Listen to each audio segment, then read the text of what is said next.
India from 600 through 322 BC. First go, let's go.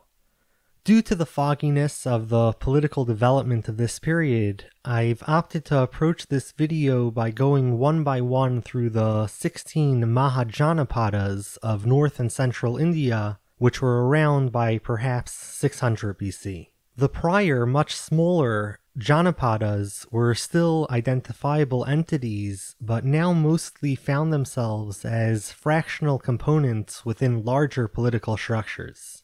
Across time, the total number of large-scale political entities decreased further as further conquest occurred, but our concern with conquest will be primarily that of Magadha's, the kingdom we'll consider last, and which ends the period under discussion, already a sizable empire.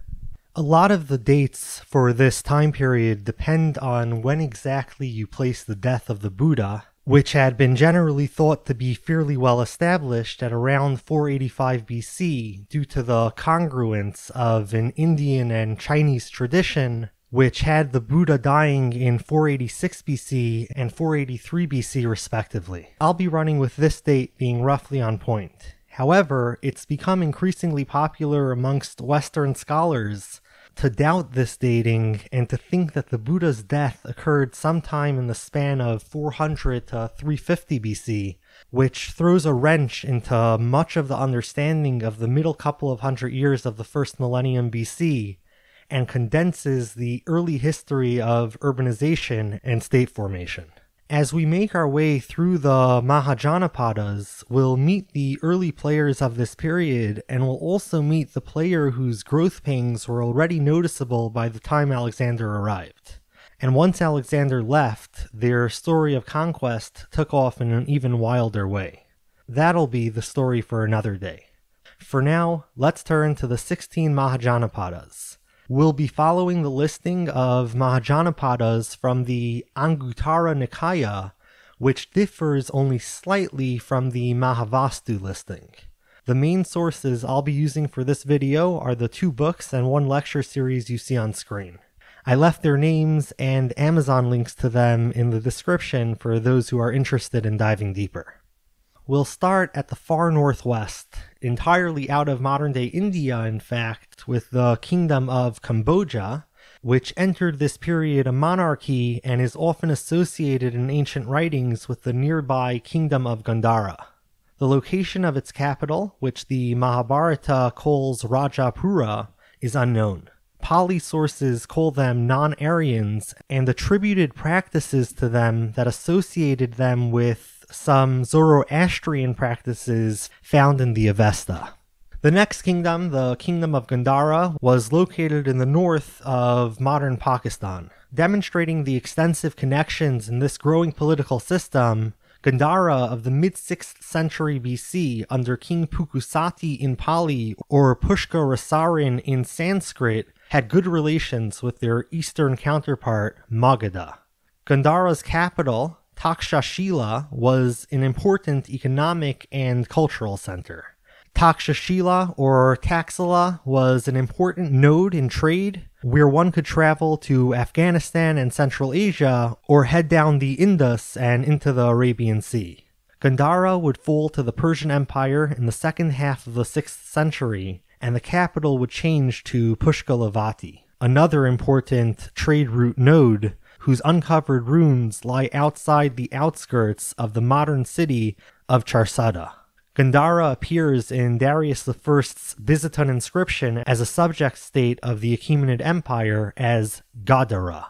Gadara isn't the only name that shows up as Persian ruled. Another name showing up in an inscription as a domain of Darius, this time in the Hamadan inscription, is Hidu. People from these places served in the Persian army, traveling in this service of empire as far as mainland Greece. And the Persian province of these combined areas is described by Herodotus as providing more gold as tribute than the other provinces. Herodotus also tells us the fanciful tale that the gold of Persia's Indian province was acquired through humongous ants who so kindly brought it up on land.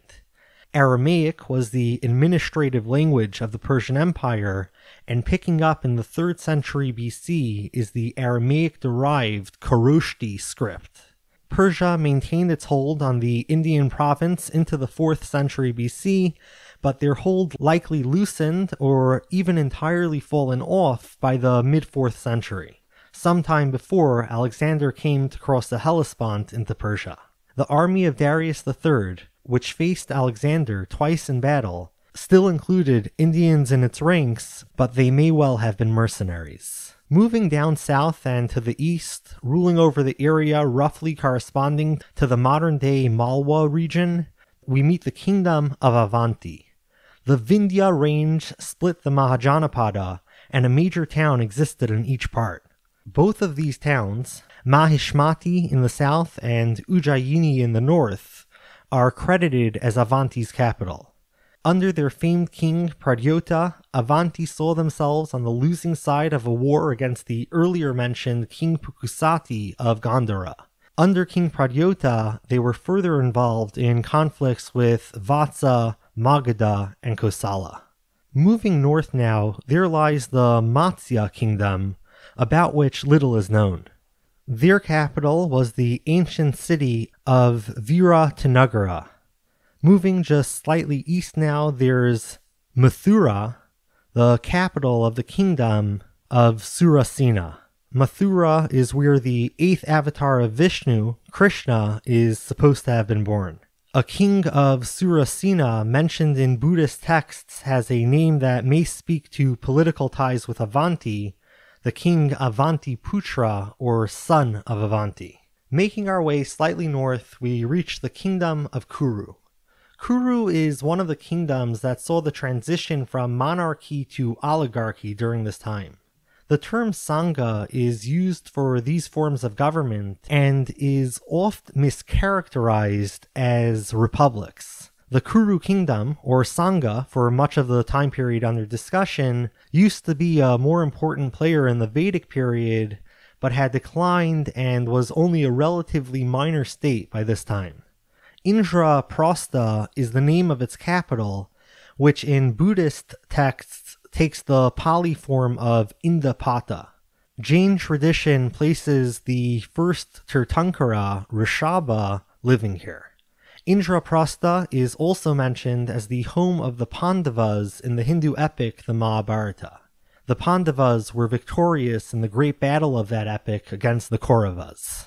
The Mahabharata itself totals some 1.8 million words, divided into 18 major books, or 18 parvas, along with an addendum. It's thought to have been composed over many hundreds of years, from around 400 BC, or perhaps a little earlier, up through 400 CE. A number of factors about the Mahabharata, including the more westward center of political gravity and the relative prominence of women, lead some to think that many of the events of the Mahabharata may actually be from an older time period than those of the Ramayana. The Ramayana being the other great ancient epic of ancient India, which we'll meet when we discuss the kingdom of Kosala, and which is said to have occurred earlier than the Mahabharata in mythological time. While the central story of the Mahabharata is about competing cousins at war, there are many side stories and informational asides, and the Mahabharata self-conceptualizes as the whole of knowledge, declaring, whatever exists in the world is to be found in the Mahabharata, and whatever is not there does not exist. We'll constrain our focus to the main plot of the competing brothers, and we'll also consider the Bhagavad Gita, which shows up at a crucial point in the story. The lamenting of war's tragedy, Bhagavad Gita, stands out from much of the earlier elements of the text in which warfare is glorified. The central story is that of the Pandavas and Kauravas competing for the throne of Hastinapura on the upper Ganges River. This culminates in the Battle of Kurukshetra, which itself takes up over a quarter of the Mahabharata. We'll skip much of the early story to get to the start of the Pandavas and Kauravas. After a number of wrenches were thrown into the hereditary monarchical line in Hastinapura, there arose the situation of a vacant throne and a still alive former fisherwoman queen, the mother of the most recent king. She now brings in a son she had before her royal marriage, the man given the traditional credit for writing the Mahabharata, Vyasa, who is to impregnate the two widows of the most recent king. Vyasa has two unhealthy children with the widows, Dhritarashtra and Pandu, before he fathers a third son, Vidura, with a maid. First, the kingship was almost given to the blind Dhritarashtra, but Vidura piped up with the fact that blind people couldn't be king, so that was stopped. The pale Pandu was then made king, but he soon killed a sage, Kindama, who was in the guise of a deer. Kindama, who was having sex at the time of his death, accordingly cursed Pandu to die when he next had sex. Problem with not being able to have sex is it's difficult to produce an ear that way. Not to worry, however, Pandu's elder wife Kunti requested children from the gods, first Dharma, with whom Kunti had the son Yudhishthira, then Vayu, with whom she had the son Bhima, and finally Indra, with whom she had the son Arjuna. The younger queen, Madri, wanted in on the action, and Kunti obliged by providing the secret mantra. Madri used the mantra to call the twin Ashwini gods from whom she birthed the twins Nakula and Sahadeva. These 5 children are the first of the 2 groups of vying cousins, comprising the 5 Pandava brothers. Unfortunately for Pandu, he has sex with Madri, and as per the curse, he dies. The competing faction, the Kaurava brothers, are born from Dhritarashtra, who has himself a healthy total of 101 kids, 100 of them being boys. The 2 groups of children grew up with the tensions between them momentarily staved off by the now reigning Dhritarashtra. But tensions would escalate and end in war. First, the Kauravas successfully had the Pandavas removed from the royal court and arranged for another palace to house them. Thing is, this next palace was to be made with flammable materials and set aflame once the Pandavas were in. The Pandavas were warned about this and dug a tunnel to escape, leaving the Kauravas under the impression that they were dead. The Pandavas then disguised themselves as Brahmins and won the Panchala princess Draupadi in a Swayamvara archery competition. The Pandava brother Arjuna wins the contest, and upon returning home, their mother, without understanding the circumstances, advised them to share what Arjuna won. Accordingly, Draupadi soon finds herself the wife of the 5 Pandava brothers. The Pandavas were then invited back to the royal court in Hastinapura, where a deal was soon brokered with the Kauravas that left the Pandavas ruling the Khandava forest on the west of the now split kingdom. The Pandavas built themselves a capital at Indraprastha, where they had a palace built to which they invited the Kauravas to visit. The eldest of the Kauravas, Duryodhana, gets laughed at for falling into a pond he thought was a glossy floor, and he was envious of the Pandavas' wealth. Duryodhana and the would-be new Pandava king Yudhishthira then gambled against one another in dice, and Yudhishthira keeps losing his wealth, kingdom, brothers, self, and seemingly then his wife Draupadi, though Draupadi subsequently successfully pointed out that having lost himself and become a slave, Yudhishthira had no claim to be able to gamble her away. Yet another losing dice match sent the Pandavas into 12 years of exile, and one further year in which they would have to remain hidden from the Kauravas, lest they get another 12 years in exile. During these 13 years, among many adventures, the Pandavas built alliances and acquired divine weapons. After Duryodhana rebuffed their request to return to Indraprastha, it was time for war. Through a number of underhanded acts over the 18-day war, all going against their Kshatriya Dharma, the Pandavas successfully vanquished the Kauravas. Before the war itself went down, the greatest warrior of the Pandavas, Arjuna, son of Indra, was having second thoughts. These thoughts and the ensuing Dharma-clarifying conversation with his chariot driver Krishna comprise the Bhagavad Gita. Though regularly printed on its own as well, the 700 verses of the Bhagavad Gita comprise chapters 23 through 40 of the Bhishma Parva, or the Book of Bhishma, the 6th of the 18 Mahabharata Parvas. That said, the Gita is still likely a section added during the evolution of the Mahabharata, with it being oddly out of place in the narrative, Krishna becoming a very prominent figure, and not reflecting the earlier attitudes towards conflict and battle.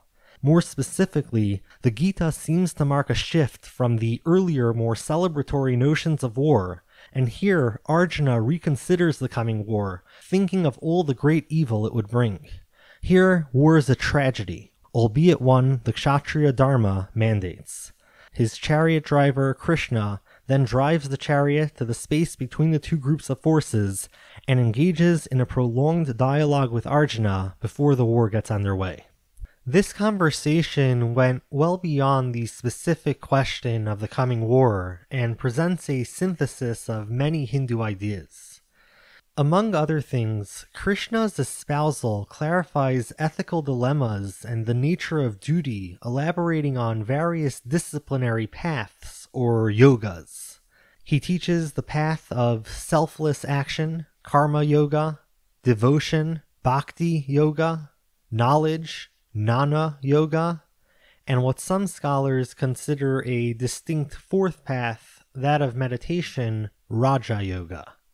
Krishna stresses the impermanence of the things of this world and the fundamental unity of Atman and Brahman, explicating the concept of reincarnation and assuaging Arjuna about his concerns of killing and dying.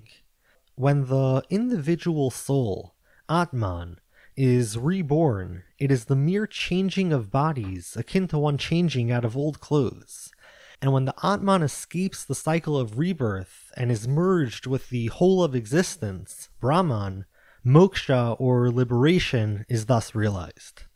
The religious ways delineated in the Bhagavad Gita represent the transition to a less Brahmin and status-centered system of worship, and represents a democratization to an extent of the individual worshipper's capacity to achieve salvation. Having considered the Mahabharata epic, we now leave the Kuru kingdom and take another trip down south until we reach the Pali Asaka, Sanskrit Ashmaka kingdom. Its capital was Podana, corresponding to modern-day Bodan. The kingdom of Mulaka or Alaka was to the north and subsumed into the Asaka kingdom, thus bringing itself alongside the kingdom of Avanti. The Asaka Jataka has it that at some point the kingdom of Asaka came under the rule of the kingdom of Kashi up north. Now we move up north from Asaka to the kingdom of Chedi. Their capital in the Pali is Sotivati Nagara, which is likely the same place as Shuktamati of the epic Mahabharata. In the Mahabharata, a son of the Chedi king Damagosha, Shishupala, plays the role of a significant antagonist who has 3 eyes and 4 arms.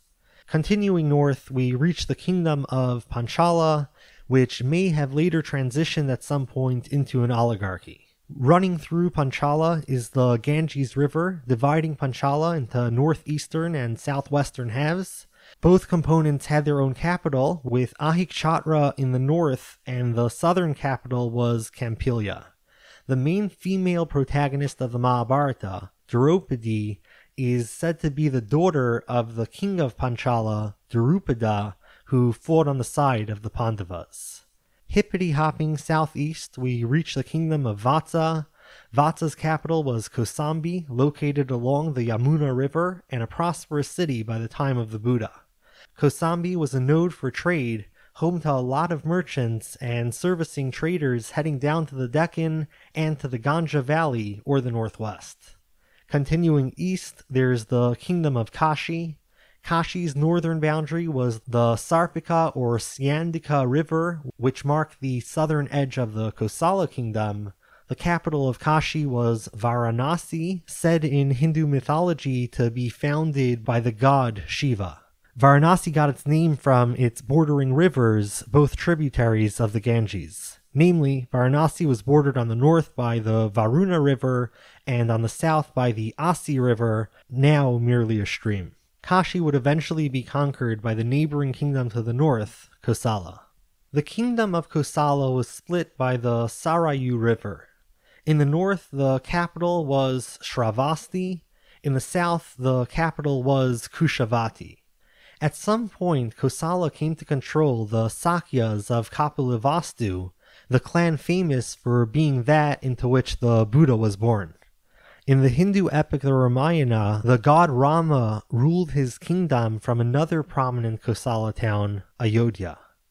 The Ramayana, or Rama's Journey, is an epic that is thought to have been composed starting in the 5th to 4th century BC and perhaps even earlier up until the 3rd century CE. The stages of the text's writing, according to Brockington, can be divided into 5 different time periods, with Rama starting off in the earliest stage as a great human being, only then transitioning to divine in the 2nd time period, which ran from the 3rd century BC through 1st century CE, and only later being described as an avatar of Vishnu. The story is told across some 500 chapters, split into 7 books, or khandas. Like the Rig Veda, where the books sandwiching the collection on the front and back end are the youngest of the bunch, with the Ramayana as well, we find that the 1st and 7th khandas, Balakanda and Uttarakhanda respectively, are the youngest, and the middle 5, Ayodhya Khanda, Aranyakanda, Kishkinda Khanda, Sudarakhanda, and Yuddhakhanda are older. In the story of the Ramayana, King Dasharatha of Ayodhya is faced with the trouble of having no male heirs, and he has a sacrifice conducted to remedy this. From the fire of the sacrifice arose a container of rice milk, which, after being consumed by his 3 queens, impregnates them. The 4 children produced by the 3 queens are all manifestations of Vishnu on earth, and one of those children, the Vishnuist of these 4 Vishnu human entities, was Rama. They'd come to Earth for a reason. Namely, the multi-headed demon king of Lanka, Ravana, needed some comeuppance for his oppression of Brahmins. But the trouble was, Ravana, after a grand sacrifice, had acquired the gift of invulnerability in the face of gods and demons. Unfortunately for Ravana, because he didn't fancy humans to be that kind of threat, he'd left open the loophole that a human could theoretically kill him. And to Ravana's credit, no human proper did in fact manage to kill him, but that calculus changed now that Vishnu decided to come to Earth in multiple human forms. Rama is born, and his life unfolds until it's time for him to marry. Rama marries Sita, who despite being a neighboring princess in human form, was in actuality Vishnu's wife, the goddess Lakshmi. King Dasharatha is then prevented from maintaining Rama as his heir and instead chooses Bharata upon demand from Bharata's mother and Dasharatha's youngest queen, Kaikeyi. The Vishnu avatar Rama is now exiled into the forest, while Bharata, yet another avatar of Vishnu, honorably rules in the name of the rightful ruler, Rama. Rama makes his way south now across much of India, and after the demoness sister of Ravana, Surpanakha, had her advances on Rama and one of his brothers rejected, Surpanakha attacked Sita, who cut Surpanakha's nose. In the aftermath, Ravana kidnapped Sita. Rama now gathers forces and leads them against Ravana in Lanka. To cross the water, Rama is said to have built a bridge to reach Lanka, giving one of the names for the natural limestone chain between Pamban Island and Sri Lanka, Rama's Bridge. Rama kills Ravana and doesn't accept back Sita until after she is made to enter and safely exit a sacred fire. Rama becomes king and ruled well for some time further before his death. Before moving on from Kosala, let's consider the son of the Sakya clan chief, a Kshatriya, Suddhodana. This son, Siddhartha, stands at the base of a formative religious movement.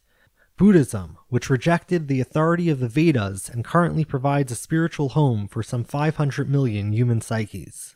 Once again bringing to mind that there are those arguing for a significantly later date, I'm going to be speaking as if it's true that the soon-to-be Buddha died around 485 BC, which would have him having been born around 565 BC.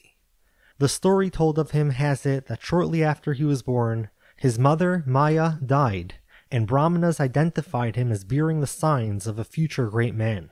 His father, aiming to have that greatness realized through world conquest rather than through ascetic renunciation, raised Siddhartha in luxury. He mastered the arts and pleasures and was shielded from suffering. But soon enough, as a 29-year-old, the grandness of this world received a number of wounds wealth and power couldn't heal. Namely, he saw a frail old man, exposing him to the trauma of age. Then he saw a feverish man covered in boils, exposing him to bodily ailments. And he further saw a corpse, exposing him to the end of all people, be they old, sick, or what have you. The fourth thing he saw, a renunciant, provided him with a possible path forward. He took that path and wandered for 6 years, cutting his hair, practicing austerities, and joining up with some other ascetics. But harsh asceticism didn't do it for him and weakened his mind, so he now turned from the intense renunciatory path, and after filling himself up with a bowl of milk rice, he sat under a pipal tree in the city of Gaya until he attained enlightenment. After 7 further weeks of sitting, he started spreading his insights and had soon established a monastic order, or sangha. As for some of his insights, the Buddha's recommended path towards salvation is sometimes called the middle way, referring to the fact that he is neither calling for following one's desires, nor for entirely renouncing them, but for something in between, something in the middle. The core of his message is known as the Four Noble Truths. Truth 1. Suffering, dukkha, is inevitable. Truth 2. The suffering has a cause, samudaya, which is associated with, perhaps caused by, desire or perhaps insatiation. Truth 3. Dukkha can end, nirodha, with letting go of desire. Truth 4. The path itself of ending dukkha is that of the Eightfold Path, the Atanga Magga. These consist of 1. Right view, 2. Right intention, 3. Right speech, 4. Right action, 5. Right livelihood, 6. Right effort, 7. Right mindfulness, and 8. Right concentration. Do this and you reach Nibbana, the dying out of desire. Beyond his teachings, Buddhist monastic orders, first of monks and then of nuns, were started during his lifetime. Monastic settlements may have started early on, though it may be that early on the monks, or at least many of them, were wandering about, only settling down temporarily during the 4 months of monsoon rains due to a mandate made in the face of the damage they'd otherwise be causing to the seeded fields of the farmers whose fields they trod through.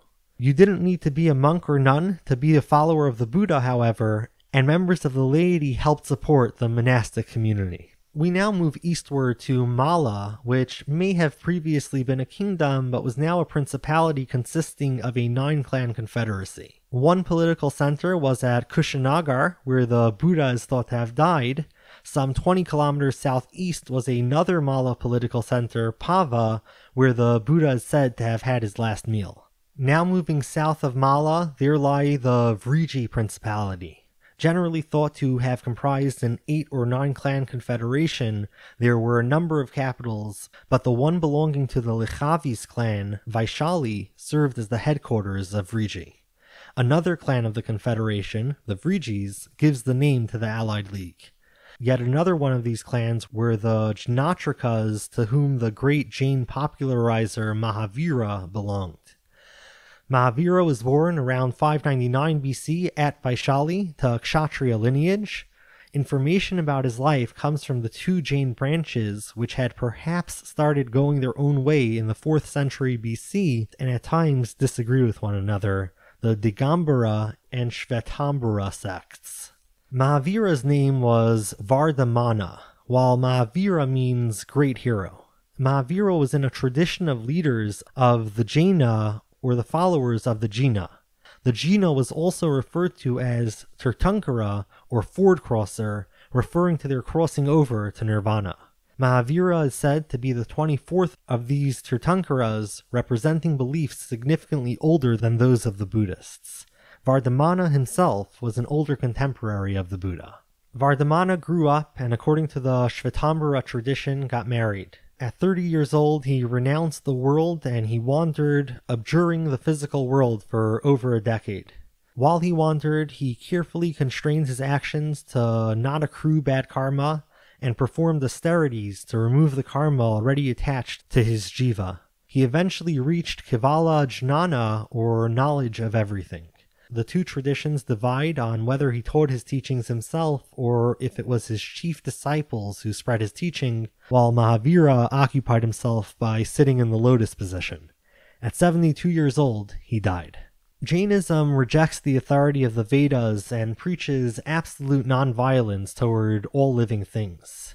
It criticized other philosophies for their rigid claims to the full picture, and instead contended that these were only partial truths. Also, independent of the physical body is a life monad, or jiva, which could be born into many levels of being through being born into a given entity and taking its size and form for the duration of the ride, corresponding exactly in extent with its host, be that as minute as a tiny insect or as grand as a divinity. Karma are particles, and particles of bad karma can accrue on your jiva, and the more there is, the lower down you are born. You can burn karma off during your lifetime through certain actions, and just living burns off some as well. If you can burn off all your bad karma, you attain nirvana.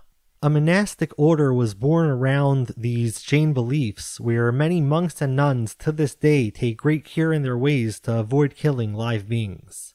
Monks and nuns take 5 vows: not to injure living beings, not to lie, not to steal, to be celibate, and to not possess things.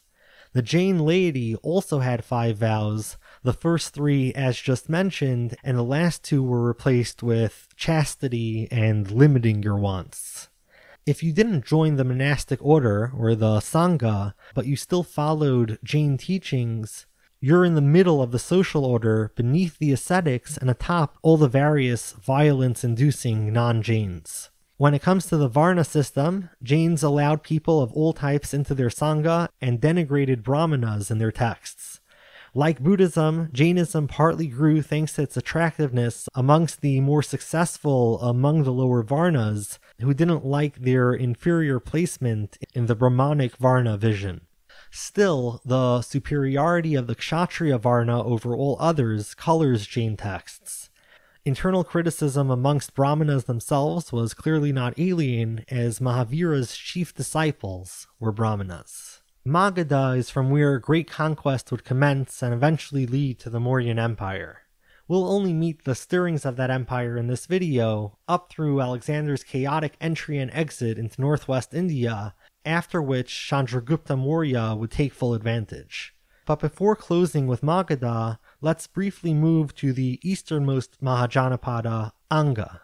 Anga's capital, Kampa, located at the confluence of the Kampa and Ganga rivers, was a prominent city in the 6th century BC, though it fell in significance after falling to Magadha.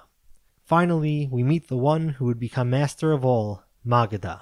Of course, their dominance would only last so long before themselves falling, as is the nature of empires and a whole lot besides.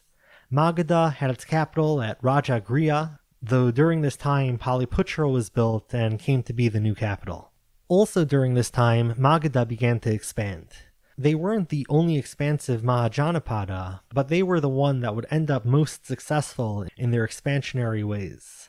After the invasion of Alexander in 327-326 BC, the expansion would take off in a bigger way. But Alexander's invasion will mark the end of this video, and for the moment, my intention for the coming videos is to fill in much of the rest of human civilizational history up to the time of Alexander's invasion, before taking a step back and finding another hole in the front lines of my history of existence to attack. The story of Magadha's ascendance is drawn from the Vedic Puranas, Buddhist texts, and Jain texts, sources not entirely in concert with one another. We start with a king named Bimbisara, who may have reigned from around 545 to 493 BC, and said in the Buddhist text the Mahabharata to have had 500 wives. You'll remember that these dates are presuming an around 485 BC death of the Buddha, and if you prefer a significantly later date, then this time period of Magadha's growth needs to undergo some serious compression. Bimbisara campaigned against his eastern neighbors, Anga, defeated and annexed them. Both Jain and Buddhist texts claim Bimbisara as a supporter. Perhaps this points to the weakness of historical trustworthiness in these self-glorifying traditions. Or maybe it's accurate and speaks to Bimbisara's political sophistication or philosophy. It was after the conquest of Anga that the Buddha visited the Magadhan royal court and was advised by Bimbisara to return to his kshatriya ways. He didn't listen and attained enlightenment some 7 years later. Bimbisara then proved to be a patron of his teachings, including the donation of a park to the Buddha's monastic order. Bimbisara was killed or killed himself, and Buddhist tradition has it that the Buddha died in the 8th year of the reign of the possible murderer, Bimbisara's son, Ajatashatru, whose reign would have started around 493 BC. After the Buddha died, the first Buddhist council was held in Magadha. However, Jain texts also claim Bimbisara as a follower of Mahavira. The king following Bimbisara, Ajatashatru, ruled until around 462 BC. Like Bimbisara, Ajatashatru is described by both the Buddhist and Jain texts as showing support to each of the two growing lifeways, including for Jainism visiting Mahavira many times, and for Buddhism visiting the Buddha as well as hosting the first Buddhist council. Militarily, warring continued apace. He warred against Kosala after Kosala took the village of Kashi, and that seems to have started badly but ended alright with the returning of the village of Kashi to Magadha. More significantly, he fought a protracted war against the Likhavis-led Vriji and defeated them. It was in this anti-Likhavis effort that Pataliputra, the future capital, was founded as a fort. Ajatashatru also defeated Avanti in war. After Ajatashatru, the view becomes foggier, starting with the Shaishunaga dynasty, with some differing king names given and much talk of conspiracy and murder. The Shaishunaga dynasty lasted until perhaps around 413 BC. The first king, Shishunaga, ended the power of the Pradyota dynasty of Avanti, ending the long-time Magadha-Avanti rivalry and annexed Avanti.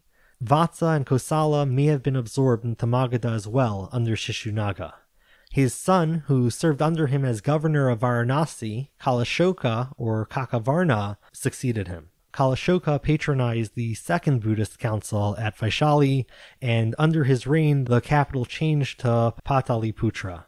The Shishunaga dynasty wasn't long for the world though, and their last king, Mahanandin, was assassinated in 345 BC. Then came the Nanda dynasty, under whom expansion continued significantly, and they ruled until around 322 BC. Dhanananda was the king who found himself on the throne, and who is described in Greek sources as having a massive army, when a certain Alexander trundled into northwest India and caused a disturbance.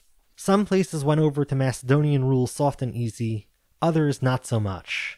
The walled city of Astas put up fierce resistance before falling to Alexander, but the influential Taxila saw their ruler, Ambi, known by Omphis or Taxiles by the Greeks, offer support to Alexander. Alexander continued onward and defeated Porus, who ruled the region between the Jhelum and Chenab. Porus was soon reinstated as king, now under Macedonian rule. Alexander continued beyond Chenab, capturing further, and only stopping before crossing the Bias due to his army's unwillingness to continue on. Alexander and his forces now made their way to the Indus Delta and fought resistance along the way. Once down south, the fleet took to the Arabian Sea, and Alexander and his army marched on land to Babylon, with many dying along the way. Next week, I hope to turn to China and consider the story of the Zhou.